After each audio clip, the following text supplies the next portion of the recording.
राम राम। जय श्री राम। जय श्री कृष्णा। जय श्री राम। जय श्री कृष्णा। वसुदेव सुतं देवं कंस चाणूरमर्दनम देवकी परमानंदम कृष्णं वंदे जगद्गुरुं। श्री कृष्णं वंदे जगद्गुरुं।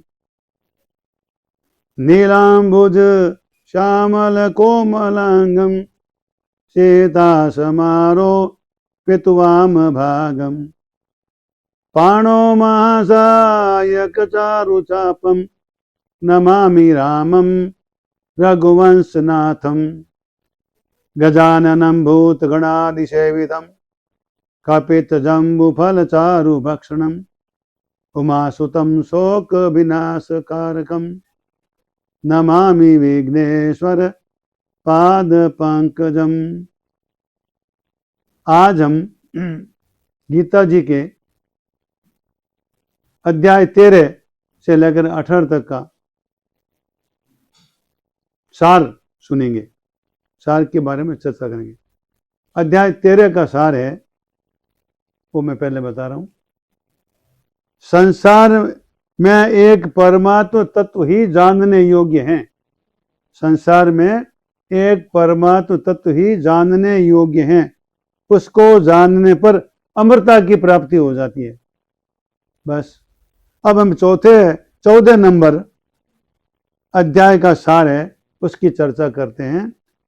संसार बंधन से छूटने के लिए सत्व, रज और तम, इन तीनों गुणों से अतीत होना जरूरी है। अतीत होने का मतलब खाली होना। अनन्य भक्ति से मनुष्य इन तीनों गुणों से अतीत हो जाता है। अनन्य भक्ति का मतलब यह होता है कि अन्य कहीं पर भी हमारा प्रेम न हो, केवल एक प्रेम के साथ, भगवान के साथ ही प्रेम हो और किसी की सत्ता को नहीं माने, उसको कहते हैं अनन्य भक्त। तो अनन्य भक्ति का मतलब जहां दूसरे के साथ कोई भी लगाव नहीं हो, केवल भगवान के साथ ही लगाव होना, यह अनन्य भक्ति का अर्थ है। अब हम 15वें अध्याय का सार देखते हैं।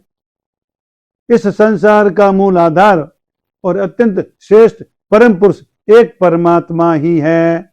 ऐसा मान करके अनन्य भाव से उनका भजन करना चाहिए।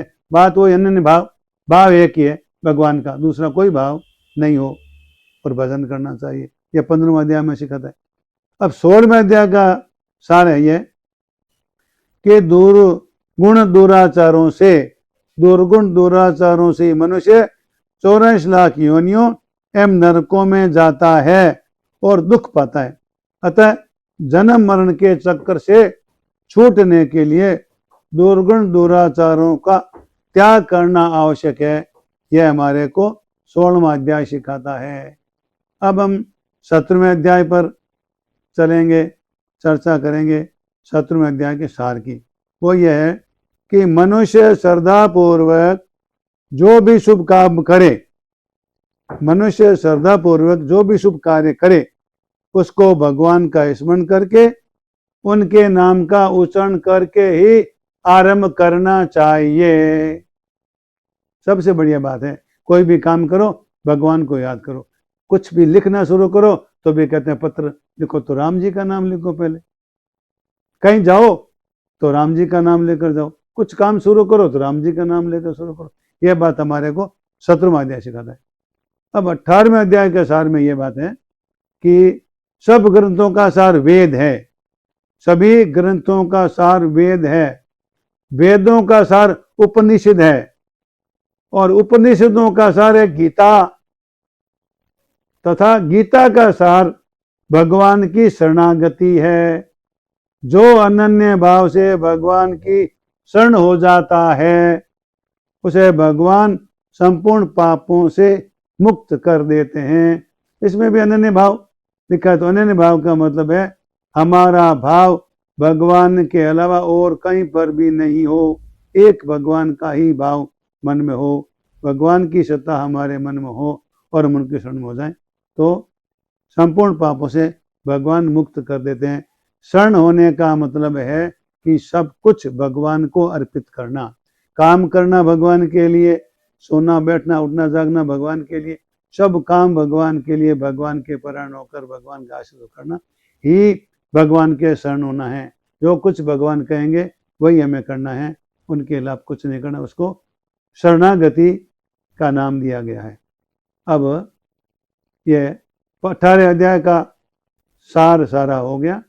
आप सभी इसको अच्छी तरह से ध्यानपूर्वक सुने और गीता पढ़ने वाले बच्चों को भी इसका श्रवण कराएं, ताकि उन्हें भी पता लगे कि गीता पढ़ने से हमें क्या क्या लाभ होते हैं।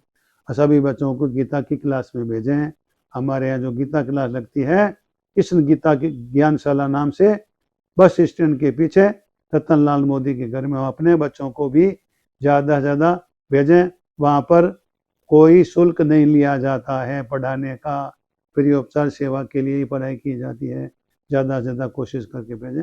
धन्यवाद। सभी भक्तों को राम राम जी, सभी भक्तों को राम राम राम राम राम राम।